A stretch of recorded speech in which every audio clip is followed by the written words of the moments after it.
بسم الله الرحمن الرحیم. هر وخت چې ویډیو ریکارډ شروع کوو تاسو د گراف ته ګورئ ها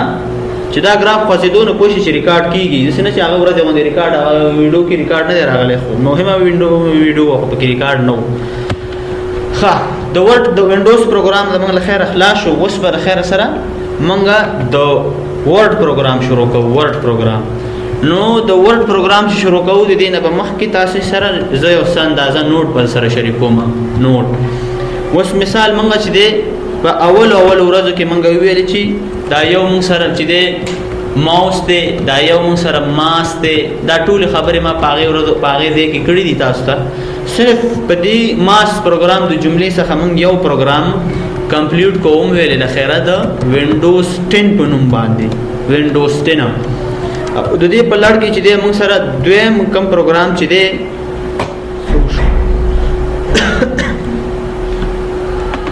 دویم پروګرام چې موږ سره دی هغه موږ د مایکروسافټ ورډ پروګرام وایو ورډ پروګرام نو دا پروګرام چې موږ وایو دی کې چې دی موږ سره 2014 خو فعلا انسټال دی او دا 2019 چې دی دا دواړه سره یو بل ته بیخي ورته دی ډیر فرق پکې نشته صرف په کلر کې فرق دی او بعضی کمانډونه پکې نوي راغلي نور یو شی دی نو ما سره د 2014 افیس چې دی انسټال دی په دې کې موږ سره مایکروسافټ ورډ پروګرام دی نو د وینډوز په سي چې دی ورډ پروګرام هر ځای کې چې دی ورډ پروګرام ټیچ کیږي هغه به وي د څه نشي کولای چې ته ورډ پروګرام وینډوز به وي او ورډ به پرې دی او بیا به ایکسل ته نه دا به د سټپ بای سټپ وي تاسو ته زه یو خبره کوم د وس نه تاسو ځان سره یاد ولرئ که تاسو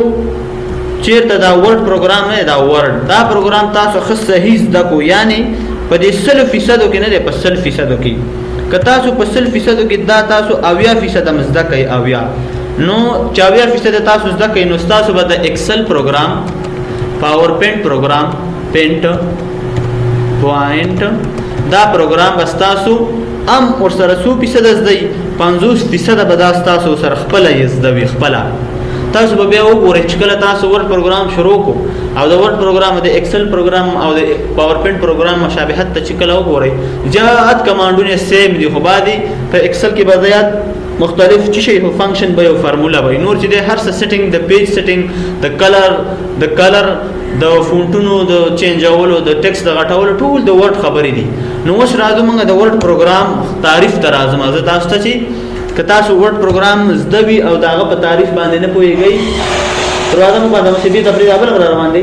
نو در راځي نو د ورډ پروګرام تعریف ته تاسو ځان دا کوی چې تاسو د ورډ پروګرام په تعریف باندې پوه شئ که تاسو نو څوک پښتنه وکړي چې وات از مایکروسافټ ورډ ګوره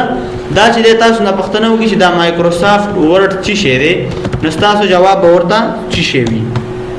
اول خو تاسو چې دا مایکروسافټ پیژنئ مایکروسافټ د کمپنۍ نوم دی ښا دا د کمپنۍ نوم دی کمپنۍ نوم دی د کمپنۍ نوم دی په کومه ځای کې دا په یو اس ای کې د امریکا کې ده ښا امریکا کې چې دا پروګرامونه جوړوي او موږ ته شي کوي موږ ته دا اپلوډوي او بیا موږ باندې په پیسو باندې راخصوي او موږ د دې ځنه دلته استعمالو نو دا چې د مایکروسافټ نوم چې د مایکروسافټ کته تاسو وګورئ چې واټ از مایکروسافټ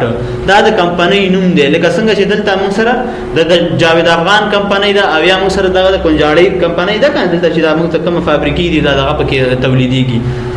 کنجاړي او تیل او چې ټول هغه کوي د قصیدامه و کمپنۍ دلته د کمپنۍ نوم دی او دا ورډ چې د پروګرام نوم دی دلته وتا ویلې دي چې دا د کمپنۍ پروډکټ دی پروډکټ چې تاسو وګورئ کنه چې پروډکټ نوم مطلب د ورډ پروګرام دی ښا نو تاسو ته د څه ویل شي چې دا